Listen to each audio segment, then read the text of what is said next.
지금 이 시간에는 하나님 나라라고 하는 그런 개념에 대해서 성경적으로 살펴보려고 합니다. 이 하나님 나라라고 하는 이 개념은 아주 중요한 의미를 갖습니다. 유대인들의 이 개념은 원래 하나님의 통치 영역을 의미하는 단어였습니다. 주로 신약 성경에는 하나님 나라, 하늘나라, 천국 이런 단어들이 나타나는데 이 단어의 의미를 살펴보겠습니다. 구약에서는 이스라엘이 하나님의 나라라고 하는 신정 통치적인 개념이었습니다. 그 이유는 그 주변 국가가 모두 우상 숭배를 하는 그러한 나라였기 때문에 배타적일 수밖에 없었습니다.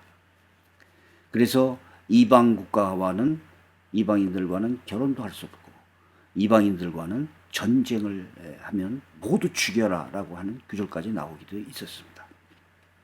자, 그러나 바벨론 포로 시대 이후에 유대인들의 하나님의 개념은 재인식되고 재평가되기 시작합니다. 이 나라는 예수님과 함께 이 땅 위에 도래하였습니다. 이스라엘을 왕국이라고 하는 지역적인 개념에서 더 나아가서 내면적이고 영역적이며 현재적인 이런 개념과 함께 예수 그리스도를 믿는 모든 사람의 궁극적이고 종말적인 실체의 개념으로 수정되어지기 시작합니다. 하나님 나라, 천국이라는 단어는 하나님 나라, 하늘나라, 천국, 영어로는 Kingdom of God, Kingdom of Heaven. 자, 히브리어는 말쿠투 야훼라고 되어 있습니다. 헬라어는 바실레이아 투 데우, 바실레이아 톤 우라논 이런 단어들이 사용됐죠. 자, 이 단어들은 원래가 하나님의 통치 영역을 의미하는 개념입니다. 시편 103장에 보면 여호와께서는 그 보좌를 하늘에 세우시고 그 정권으로 만유를 통치하시도다. 시편 145장 주의 나라는 영원한 나라이니 주의 통치는 대대에 이르리다. 자, 이렇게 해서 주의 통치, 하나님의 통치를 얘기하죠. 마태복음 6장 10절에서는 이게 나옵니다. 뜻이 하늘에서 이루은 것과 같이 땅에서도 이루어지리다. 이렇게 얘기하죠. 자, 하나님 나라의 세 가지 개념을 설명하자면 첫 번째, 구약적인 개념이었죠. 하나님이 직접 다스리는 실제적인 신정 통치의 왕국을 의미하였습니다. 두 번째, 신약에서는 예수 그리스도를 믿는 성도로 구성되는 현재적이고 내면적이고 영역적으로 확장되는 어떤 나라를 의미합니다. 그것이 세 번째, 종말적인 개념으로 미래적이고 궁극적이고 선택적인 어떤 영적 실체, 이것을 의미하게 됩니다. 그래서 하나님 나라는 이렇게 세 가지의 개념을 갖고 있습니다. 이것을 우리가 과거적인 개념, 현재적인 개념, 미래적인 개념이라고도 말하고요. 하나님 나라는 already but not yet이라고 말하기도 합니다. 자, 첫 번째, 신정 통치적인 하나님의 나라. 그래서 이스라엘은 하나님 나라의 백성이었습니다. 그래서 전쟁에 직접 관여하고 또 우상을 숭배하는 이방인과 혼인을 금지시키고 이랬던 것입니다. 그래서 출애굽기 3장 10절에 보니까 이제 내가 너를 바로에게 보내어 너로 내 백성 이스라엘 자손을 애굽에서 인도하여 내게 하리라. 이렇게 나오죠. 자, 레위기 26장 12절에도 나옵니다. 나는 너희 중에 행하여 너희의 하나님이 되고 너희는 내 백성이 되리라. 이것이 언약의 개념에서 아주 중요한 의미를 갖습니다. 나중에 이제 제가 또 언약에 대해서 한번 살펴보는 시간이 있을 겁니다. 나는 너희의 하나님이 되고 너희는 내 백성이 된다. 이것이 그 언약의 중요한 개념입니다. 역대상 28장 5절 여호와께서 내게 여러 아들을 주시고 그 모든 아들 중에서 내 아들 솔로몬을 택하사 여호와의 나라 왕 위에 앉혀 이렇게 했습니다. 그러니까 이 솔로몬을 왕위에 앉힌 것은 여기서 여호와의 나라라고 말하고 있습니다. 자, 출애굽 19장 5절에도 나오죠. 너희가 내 말을 잘 듣고 내 언약을 지키면 너희는 모든 민족 중에서 내 소유가 되겠고 너희가 내게 대하여 제사장 나라가 되며 거룩한 백성이 되리라. 이렇게 얘기하죠. 자, 나아만이라는 사람이 있었습니다. 이 사람이 이 이사야를 찾아오죠. 이사야를 찾아와 가지고 그 문두병이 낫게 됩니다. 그래서 이 나아만이 뭐라고 얘기하냐면 나아만이 모든 종자와 함께 하나님의 사람에게로 돌아와서 그 앞에 서서 가라되 내가 이제 이스라엘 외에는 온 천하에 신이 없는 줄을 아나이다. 청컨대 당신의 종에게서 예물을 받으소서. 가로되 나의 섬기는 여호와의 사심을 가리켜 맹세하노니 내가 받지 아니하니라. 나아만이 받으라. 강권하되 저희가 고사한지라. 나아만이 가로되 그러면 청컨대 노새 2마리의 실을 흙을 당신의 종에게 주소서. 이제부터 종이 번제든지 다른 제든지 다른 신에게 드리지 않고 다만 여호와께 드리게나이다 라고 얘기합니다. 자, 이 나아만이 뭐라고 얘기하냐면 노새 2마리에다가 실을 흙을 달라라고 얘기합니다. 이것이 의미하는 것이 뭘까요? 바로 이스라엘을 하나님의 나라와 동일시했던 그런 개념입니다.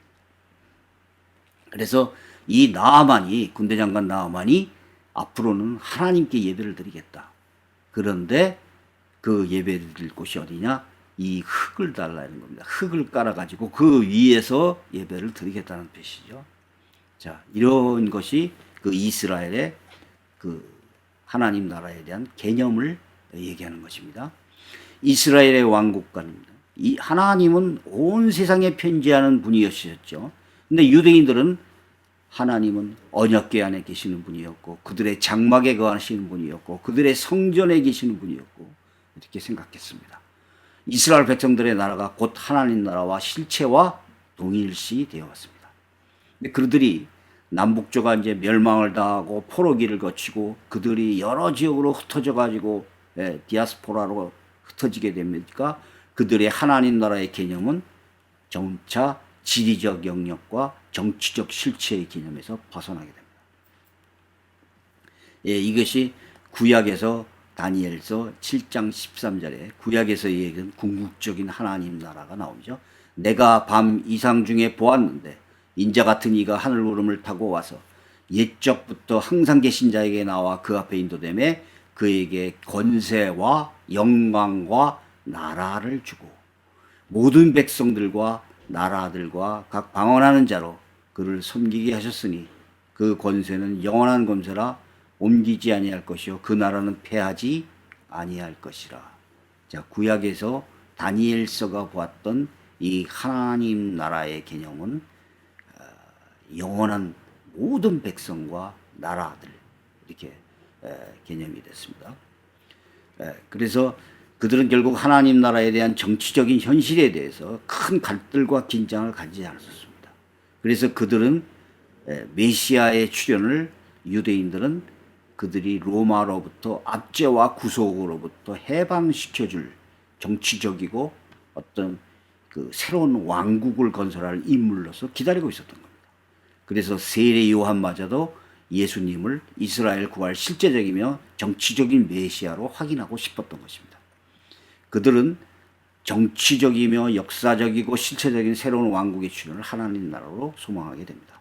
자, 고린도전서 15장 24절 그 후에는 마지막이니 그가 모든 통치와 모든 권세와 능력을 멸하시고 나라를 아버지 하나님에게 바칠 때라라고 얘기하고 있죠.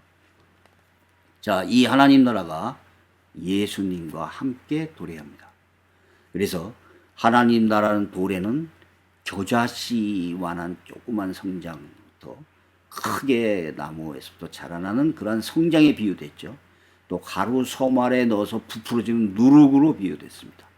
자, 그것은 진행적이었고 점진적이었고 확대되고 성장되는 영역적이고 통치적인 개념이었습니다. 그래서 밭에 뿌려진 씨앗에 비유됨으로써 선택적이기도 했습니다. 자, 세례 요한은 예수 그리스도의 오심을 가리켜 회개하라 천국이 가까웠느니라라고 말했습니다. 예수님도 하나님의 능력이 나타난 것과 그 나라가 임재할 것을 동일하게 말씀하셨습니다. 마태복음 12장 28절에 예수님이 귀신을 쫓아내니까 유대인들이 그걸 비난을 했죠. 그랬더니 예수님이 그러나 내가 하나님의 성령을 힘입어 귀신을 쫓아내는 것이면 하나님의 나라가 이미 너희에게 임하였느니라라고 말합니다. 자, 마태복음 21장 40. 그러므로 내가 너희에게 이르노니 하나님의 나라를 너희는 빼앗기고 그 나라에 열매 맺는 백성이 받으리라라는 얘기입니다. 자, 마태복음 11장 세례 요한의 때부터 지금까지 천국은 침노를 당하나니 침노장하는 빼앗느니라 이런 구절들. 자, 이렇게 얘기합니다. 두 번째, 자, 하나님 나라는 성도 안에 있는 내면적이고 영적인 개념입니다. 자, 로마서 14장 17절에 예수님이 사도 바울이 이렇게 얘기합니다. 하나님 나라는 먹는 것과 마시는 것이 아니요 오직 성령 안에서 의와 평강과 희락이라. 자, 이렇게 얘기합니다. 또 누가복음 17장에서도 이렇게 얘기하죠. 바리새인들이 하나님 나라가 어느 때에 임하니까? 라고 묻거늘 예수님께서 대답하여 가라사대 하나님 나라는 볼 수 있게 임하는 것이 아니요 또 여기 있다 저기 있다 못하리니 하나님 나라는 너희 안에 있느니라 라고 얘기합니다. 자, 이런 성경 구절도 많죠. 또 베드로전서 2장 너희는 택하신 족속이요 왕 같은 제사장들이요 거룩한 나라요 라고. 그래서 성도를 나라라고 얘기하고 있습니다. 계시록에도 1장 6절 그 아버지 하나님을 위하여 우리를 나라와 제사장으로 삼으신 이렇게 얘기하죠. 요한복음 18장 36절에서 예수님이 이렇게 말씀하십니다. 예수께서 대답하시되 내 나라는 이 세상에 속한 것이 아니라 만일 내 나라가 이 세상에 속한 것이었다면 내 종들이 싸워 나로 유대인에게 넘기지 않게 하였으리라. 이제 내 나라는 여기에 속한 것이 아니리라. 자, 여러분들은 자, 이런 성경 유저를 들으면서 많은 깨달음이 있을 것이라고 생각합니다. 자, 고린도전서 4장 20절 하나님의 나라는 말에 있지 않고 능력에 있다. 요한복음 3장 5절 예수께서 대답하시되 진실로 진실로 내게 이르노니 사람이 물과 성령으로 나지 않으면 하나님 나라에 들어갈 수 없느니라. 자, 세 번째는 종말적이고 미래적이고 궁극적인 나라를 의미합니다.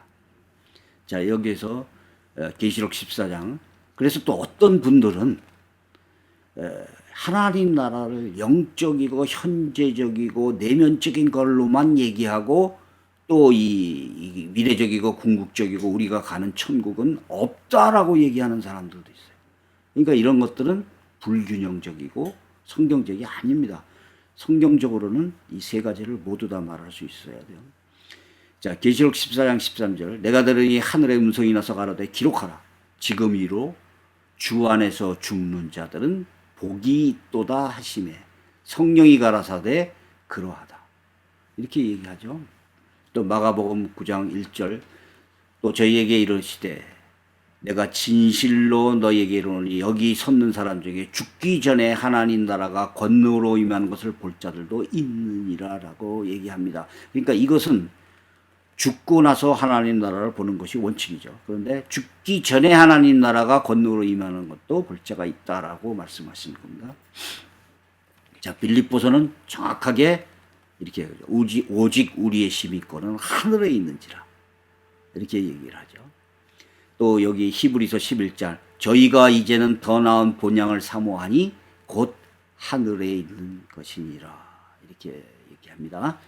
그래서 자, 누가복음 23장에 이렇게 했죠. 예수님께서 십자가 강도에게 이렇게 얘기합니다. 내가 진실로 네게 이르노니 오늘 네가 나와 함께 낙원에 있으리라.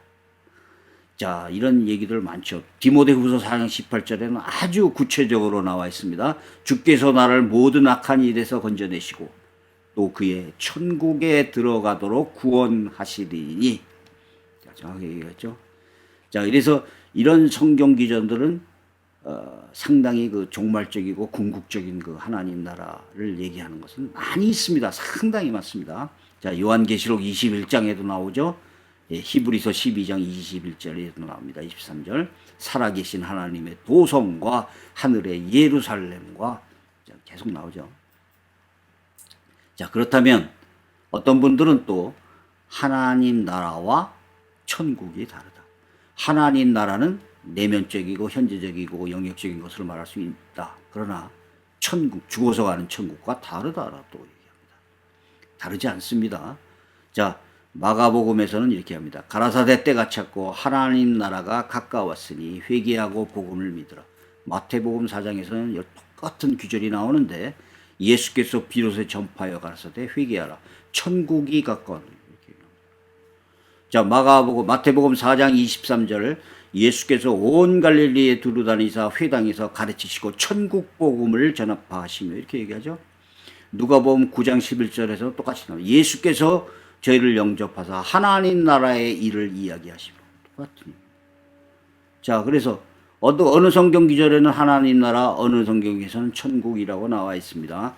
마태복음 9장 천국 복음을 전파하시며 누가복음 8장 1절 하나님의 나라를 반포하시며.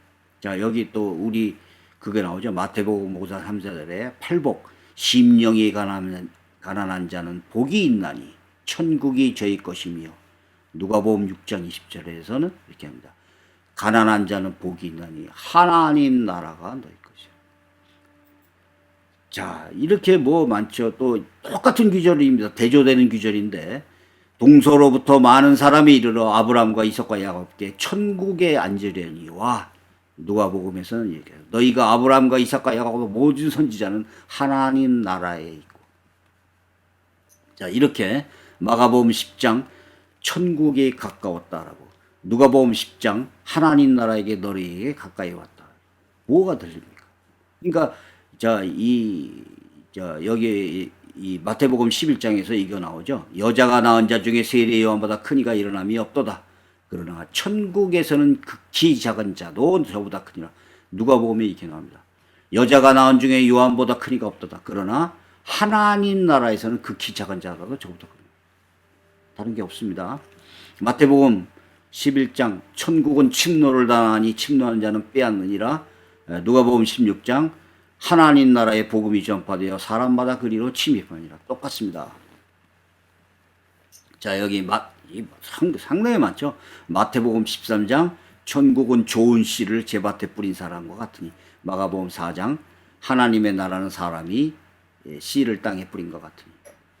자, 마태복음 18장 어린아들과 같이 되지 않으면 결단코 천국에 들어가지 못하리라. 마가복음 10장 누구든지 하나님의 나라를 어린이와 같이 받들지 않는 자는 결단코 들어가지. 똑같습니다. 자, 요 기절도 나오죠. 천국의 비밀을 아는 게 너희에게 허락되었으니. 마가복음 4장 11절 하나님의 나라를 비밀을 너희에게 줬으나. 누가복음 8장 하나님 나라의 비밀을 아는 것이 이렇게 돼 있죠.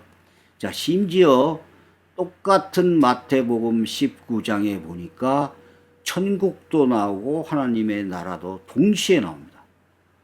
자, 마태복음 19장 예수께서 제자들에게 이르시되 내가 진실로 너에게 이르노니 부자는 천국에 들어가기가 어려우니라.